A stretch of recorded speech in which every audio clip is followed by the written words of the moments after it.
Hi David, Hi good to Jeremy. see you. Noah Gerd obviously for this one. No. Is Mavropanos fit? We understand he may have an issue. No, he's not. He's not fit at the moment. He had a couple of injuries when he came in, which slowed things down a little bit. So no, he's not available for the game. No. What are they, and when might he be available? Well, I don't really want to put a time on it just now, but we don't think it's too serious. But hopefully, no, he'll certainly be getting himself back. We've got one more game after this before the international break, so hopefully we're getting and seeing him probably certainly by the end of that. Just on the player himself, I mean, how pleased are you to get him? Really pleased.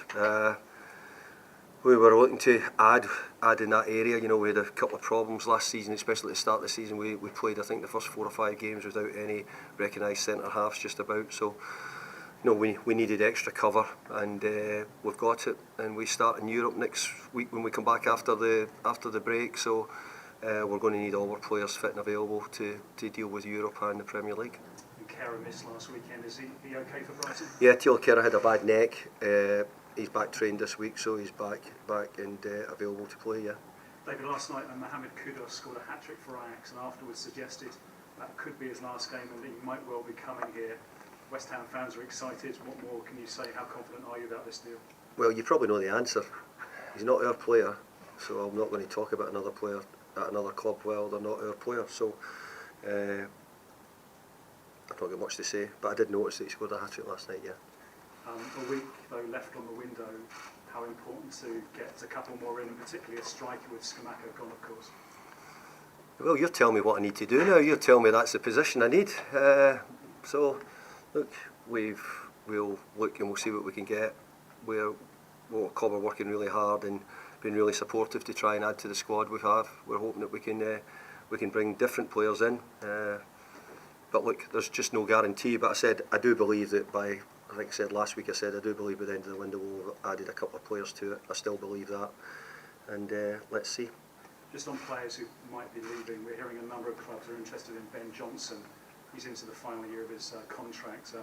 What would your view on him staying, going this window? Well, I don't want Ben to go, but we offered Ben a contract maybe a year and a half ago or so, and we've not been able to get to any point of agreement on it. But he's a great boy. I really like him. I really hope he stays. He started, he came through the youth system at West Ham. We certainly wouldn't want to lose him if we can help it, but you know, football's got another side to it, you know, contracts, etc., and making sure people are looked after. So I had a good conversation with Ben at the end of last season about it, and we really do want him to stay.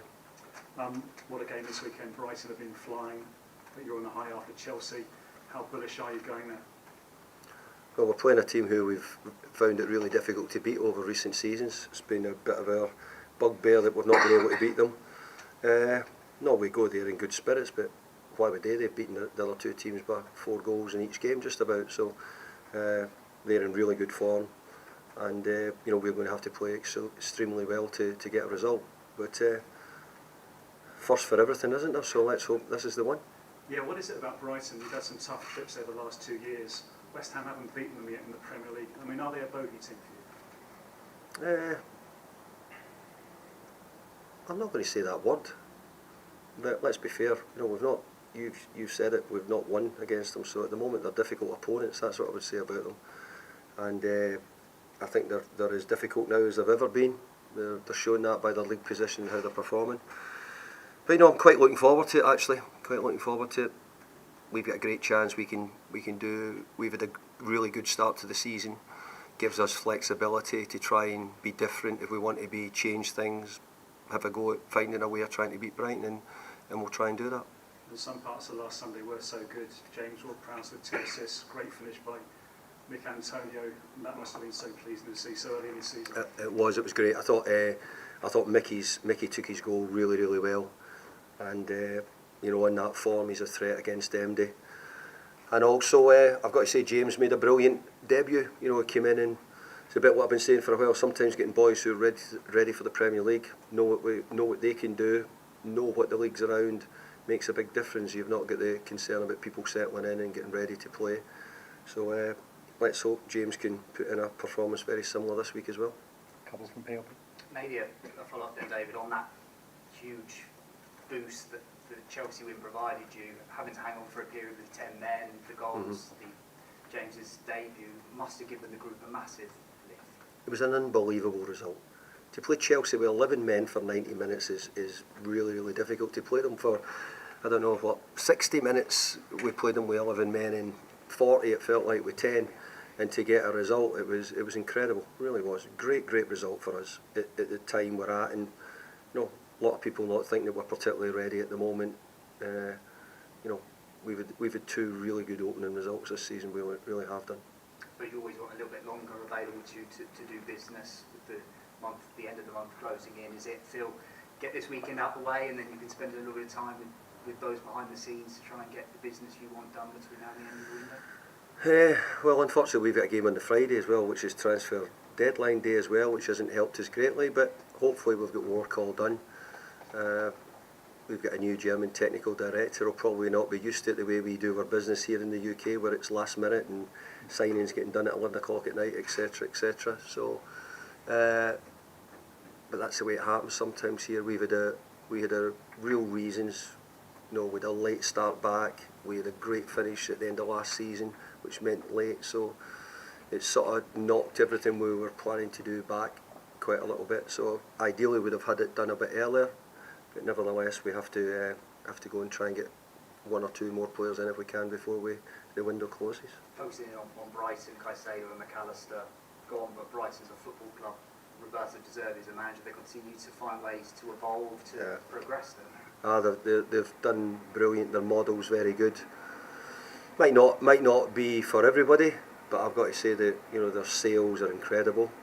But they've also got a club and an owner who is happy to buy quite expensive young players, put them away, play them in other clubs, other countries, not bring them in immediately, and that gives them a really good model. And in the end, those players develop and become first team players and go on in the end to either be sold very well or play for Brighton. And I think Brighton have done really well. They've got some really steady players, people like Duncan, Webster.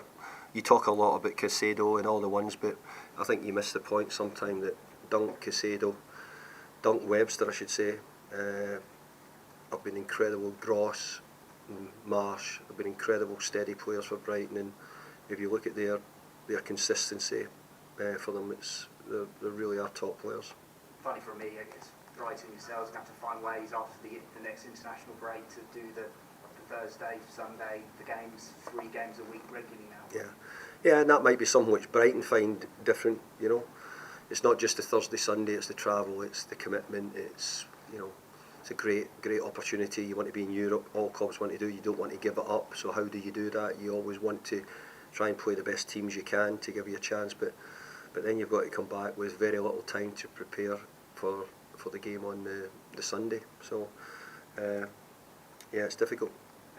We'll do 2 from BBC London, then 2 from TalkSport. BBC London first.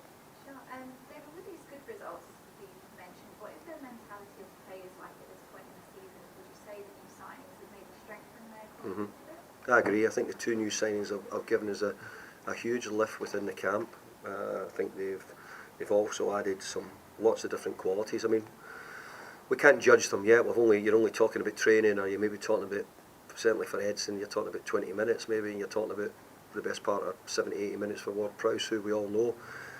But I've got to say, I think there's been a huge buzz. The result was, as I said before, I used the word incredible result for us to win with where we are and what's expected of Chelsea. So no, we're in good fettle, and we've got a wee bit of a chance to go and see if we can beat Brighton now. Talking of Brighton, I thought I'd ask a little bit about the opponent's manager as well. What do you think of the job Roberto De Zerbi has done since taking over at Brighton? I can't use the word I really like to use, but he's absolutely messing up a lot of managers' heads, let me tell you. You know, but this is the world where we're getting into different areas of football, and obviously he's got a team which, as I said, I think he's got some really talented players, as we know, but he's also got some real good steady eddies who week in, week out turn up for him, do the things which they need them to do, and he's done a really good job. So did Graham Potter, though, I have to say, when he was there as well. 2 from TalkSport.